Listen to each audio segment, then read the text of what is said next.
ভাত খাওয়া পাবলিক কাকে বলে জানো? হ্যাঁ, বুঝতেই পারছো, আমি আমার কথাই বলছি। তো এটা হচ্ছে জামাই ষষ্ঠীর ভিডিও। জামাই ষষ্ঠীতে ছবি শেয়ার করেছিলাম যে কি কি করেছিলাম। হ্যাঁ, এবার বলতে পারো যে জামাই ষষ্ঠীতে আমি কেন ভিডিও, মানে ভিডিও করছি, বাট রান্না বান্না কেন আমি করে দিয়েছিলাম সেটা আমি বলিনি। কারণ কি, আমার মায়ের হাত ভেঙে গেছিল। যাই হোক, তো এখন মোটামুটি ঠিকই আছে। তো সেদিনটা ছিল সত্যিই খুব ব্যস্ততম দিন, কারণ এটা সকলেরই ছিল, শুধু আমার নয়। তো চিকেন তো দেখলে কথা হচ্ছিলই, ছোট ভিডিও ক্লিপ পেয়েছো। যতটুকুন পেরেছি সামান্য আয়োজন করার চেষ্টা করেছি আমার মায়ের জামাইয়ের জন্য, মানে আমার স্বামী, অবশ্যই তোমাদের দাদা ভাইয়ের কথাই বলছি।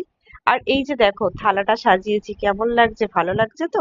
কি কি আছে পুরো ফুল ভিডিওটা আরেকটা আসছে, তো অবশ্যই ভিডিও দেখতে থেকো।